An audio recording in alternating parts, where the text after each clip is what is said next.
Hello, and welcome to the Lead Center's March Huskers in the Spotlight concert, this month's episode of our live stream concert series featuring special performances from UNL students and alumni. Each month, we'll introduce you to a new local artist, listen to some of their music live, and hear from them directly as they tell the story of who they are now and who they want to be. We'll be live on the last Tuesday of every month at noon, so mark your calendars.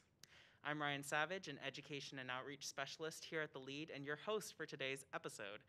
Our artist today is a junior cello performance major from Minnesota, studying with Dr. Karen Becker at the University of Nebraska-Lincoln. Since she began her career as a cellist, she's been a part of the Minnesota Youth Symphonies and the Canon Valley Youth Orchestra. She's performed in masterclasses with several prominent cellists such as Richard Aaron, Hans Jenson, and Paul Kratz. She's also performed at multiple prestigious summer festivals, including Bravo, International Cello Institute, St. Paul Chamber Music Institute, Cincinnati Young Artists Summer Cello Academy, and the Miami Classical Music Festival. Our artist is also the 2020 winner of the Glencorf School of Music Concerto Competition. It is my pleasure to welcome to the stream today, live from the Lead Center, India Enter.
And that was Preludium by Cyril Skirch.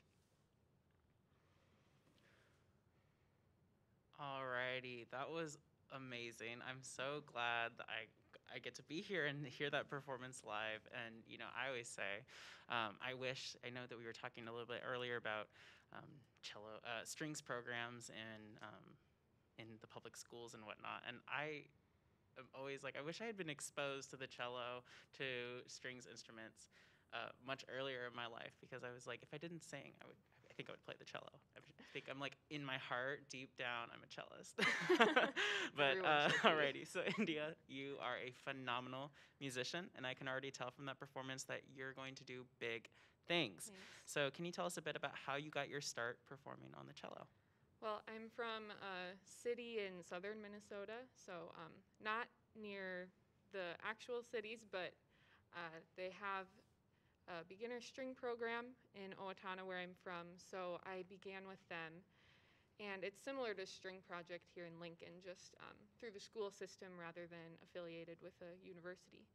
And I am very indecisive, so I brought the sheet home where you just circle whatever instrument, the string instrument you want to play, and I told my parents, just pick for me, I'm going to go upstairs and play something. So I'm really, really thankful they picked the cello. So, yeah. Yeah. So do they have any musical background, or were they like, this one, like, did they even know that they were picking a cello? They did. I've heard there was thought put into it. They didn't want a violin. Probably didn't know what a viola was. I know I didn't. So they picked the cello. My mom played saxophone in high school. And my dad sang and played trumpet. So it didn't continue after high school. Okay. Yes. But yeah, they probably knew that you're gonna be strong and have strong arms if you have to carry the cello around all the time. Maybe that's why I couldn't be a cellist. I'm too weak. So you mentioned that you were part of the string project here in Lincoln. Can you explain for our viewers a bit about what that is? Yeah. So my freshman and sophomore year, Dr. Karen Becker, who teaches cello at the university. And your instructor, correct? Yes, she's my instructor at UNL.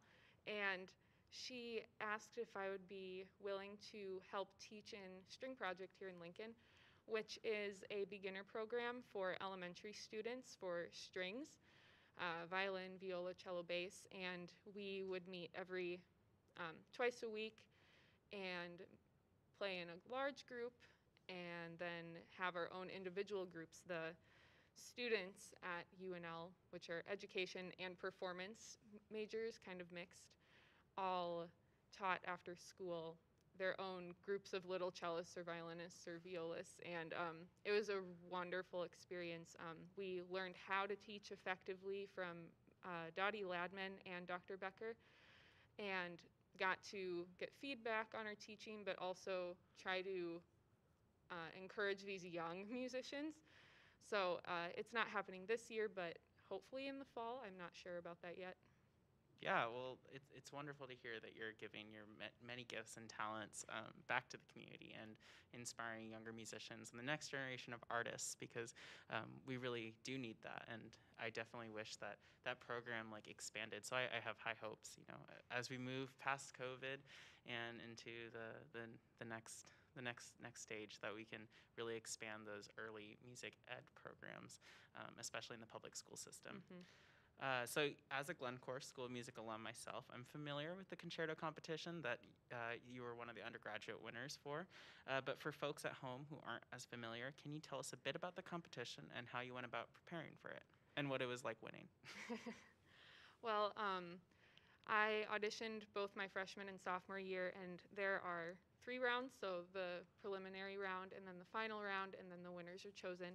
And I think normally there are 2 undergraduate performance majors chosen and then 1 graduate. So this year it was Sonda on flute, and she'll be performing in the fall instead because of some mask requirements and probably the flute. Yeah. So, but the undergraduate winners were myself on cello and then Mihua Roche on viola. So we'll be playing this semester. And this summer, I was preparing the cello concerto by Schumann in A minor. And I got lots of feedback from lots of different wonderful teachers. But then I heard in August we were switching to, you had to audition with a string orchestra accompaniment. So I quick learned one of the Vivaldi concertos as soon as I got here, and was really thankful to win. I've never had an experience like this, so it was quite a shock to hear.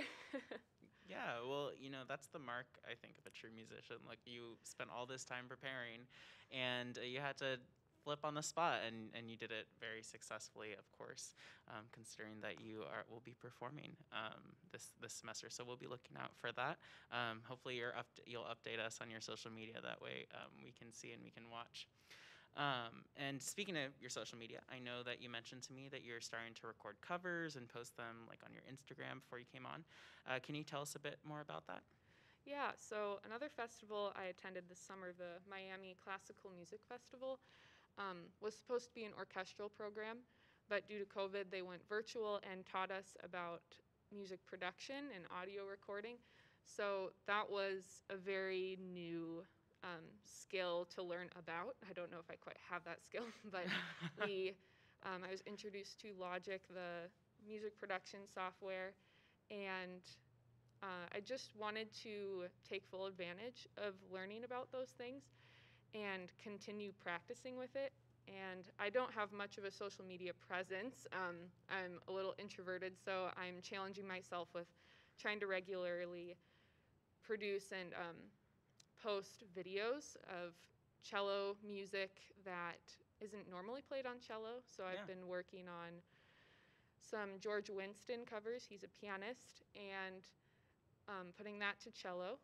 And same with some 70s folk pop music and current music as well.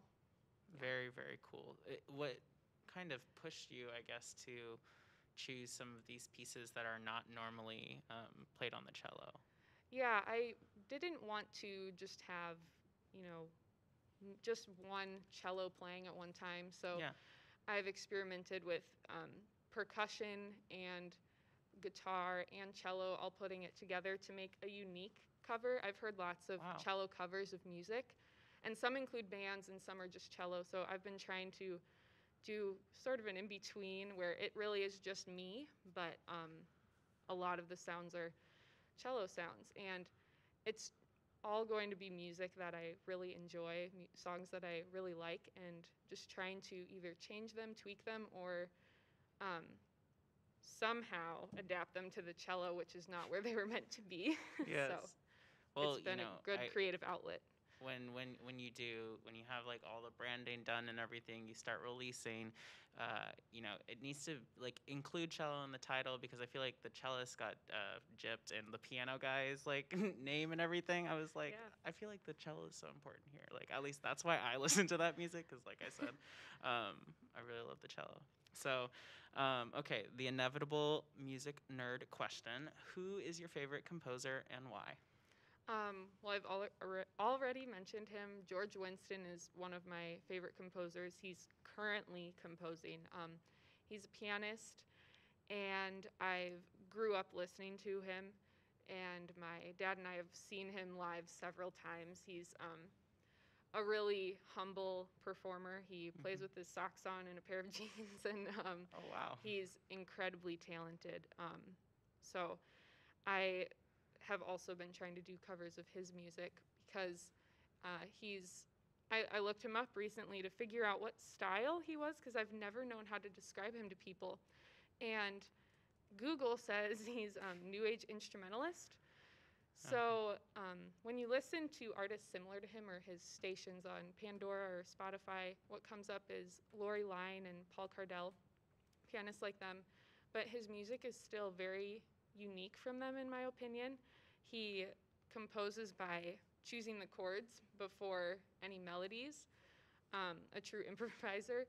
And his hands are huge, so he can reach all over the piano, or sometimes he'll even pluck the piano strings in there. Oh, wow. Yeah. And like, that's like bringing back to Music Theory 4. Yeah. He does a lot of repetition in his pieces as well, but it never gets annoying. He's always developing it further and making unexpected changes. So he's definitely one of my favorite composers. Very cool. Well, I'll definitely. Now I'm inspired. I'm definitely gonna go give him a listen once I'm on my way home. Okay. Well, before we finish things up today, it's been lovely talking to you. But I believe you have one more piece you'd like to share with us, and you have a special guest joining you to perform. Correct? Yes, I am going to play the first movement of Beethoven's Cello Sonata Number 3, and joining me is a pianist from UNL, Madeline Rogers. Awesome. Well, I'm really looking forward to it. And folks, I'm going to sit back and enjoy the rest of the stream. But if you've enjoyed today's Huskers in the Spotlight concert with India, we encourage you to give to the Lead Center Ovation campaign to ensure that the arts and programming like this remain an essential part of the Lincoln community. You can find the donation link on our website, www.leadcenter.org. We'd also love for you to join us next Tuesday at noon on Facebook and the Leeds website for our monthly episode of Lunch and Learn, the Lead Center's arts video podcast. And for more free live stream Huskers in the Spotlight concerts, you can mark your calendars for the last Tuesday of every month. But for now, India, Madeline, the spotlight's all yours.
And that was Beethoven's Cello Sonata number 3, the first movement, with Madeline Rogers. Thank you all for watching today, and thank you to the Lead Center for hosting this program, and for Ryan Savage for having me come today, and for the sound people for setting this all up. I know we all really appreciate having the arts online during this time, so if you would like this to continue, please donate to the Lead Center so that this program and setting for the arts can still continue and inspire people and for performers to continue performing. Thanks for watching.